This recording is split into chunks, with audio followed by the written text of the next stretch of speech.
So the first thing I do when I take a head and super spook out of the box is I remove the hooks. So this is a saltwater bait and it comes with saltwater hooks. They're pretty gaudy. They're totally unnecessary. So I will change to an Owner ST41BC. That's a 2X strong hook because I'm throwing this bait on braided line, and that is a size 2. That will not cause any foul up when you're throwing that bait. You have 3 hooks on there. Here's the finished product. Looks a lot better. And I don't necessarily like an extra wide gap hook. So this is a more of a round bended hook, a stinger hook, where you still have that gap in between the hook when those fish are just slapping at it, which is typically how they bite at topwater, but it still has a little bit of that bend to keep those fish on.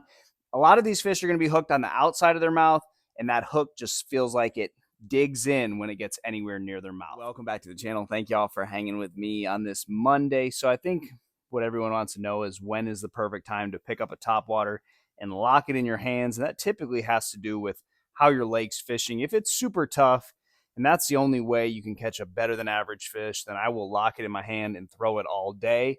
And there's a couple different topwaters in a couple different situations. You know, I think a topwater walking bait like a super spook is probably going to be your best bait for those above average fish if you can get them out of the cover. So a lot of times when you're fishing around heavy grass and you have one eat a spook, those treble hook baits are going to follow in the grass while you have that fish hooked, and the fish is going to pull off. You're going to see that a buzz bait has much better drawing power than a super spook or any type of topwater walking bait. So I like a buzz bait anytime I'm fishing around heavy cover or those little bit steeper banks where on average you just have a little bit more water above the fish's head. But when you know there's only 5 feet or less of water above the fish's head, so this is going to be anytime you're fishing those shallow flats, could be a river bar, could be a big point, could be the back of a creek.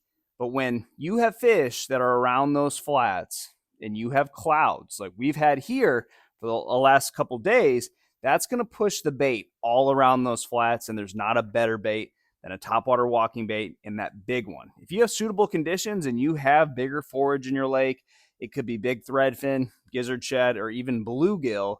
That topwater walking bait is going to be a very natural presentation. It's on the top, so they can't get a good look at it. So it's going to work on your educated fish. If a lot of people have been fishing for them this year, I know they have here on Gunnersville. So I really like a topwater walking bait, and I like to lock it in my hand. And there's one color.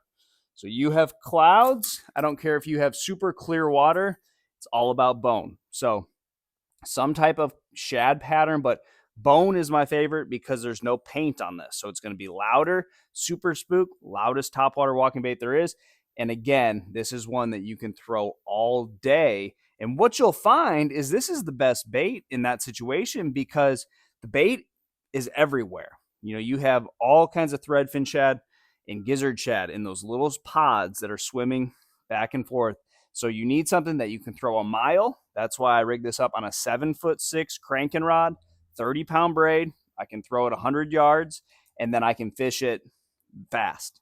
You want to be moving it as quick as you can in this situation and cover that whole area. I've talked in other videos about how area is key. Most of my baits are going to be about the area, and this is strictly for those cloudy days where the fishing is just good. So bigger baits, fish them fast, and then loud. And when you do get a bite, it should be quality, even though you will catch pound and a halfers on this bait. And you can catch them cast after cast. When you get a little group of fish, you're fooling them every time. So it's one after another on this. And there's some other baits in those type structures and situations where if it gets sunny, if it slicks off, it's not the best fishing conditions. That's where your little swim bait comes in. That's why your soft plastic jerk baits and all that still need to be rigged up and ready to go. But when you have a day where it's just overcast, very low light conditions, you can lock this in your hand and throw it all day.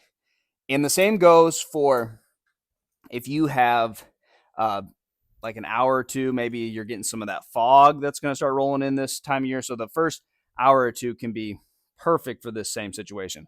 Lock that big topwater in your hand. Get one of those key bites that you really are going to struggle to find the rest of the day. But that is the deal. And that's the deal on a lot of lakes. You know, lakes that have big shad in them, they could be lakes Here in Alabama, Tennessee, Kentucky, go to Texas, there are lakes in the fall where the fish are keying in on the big bait. They want those gizzard shad. So that's what it's all about. And outside of like your big glide baits and your bull shads and stuff like that, there's not a better way to imitate those big shad than with a topwater walking bait. So put some strong hooks on it. Always braid, always a long rod so you can bomb it out there and just lock it in your hand. Try that, guys. Good luck to you, and I'll see you on the water.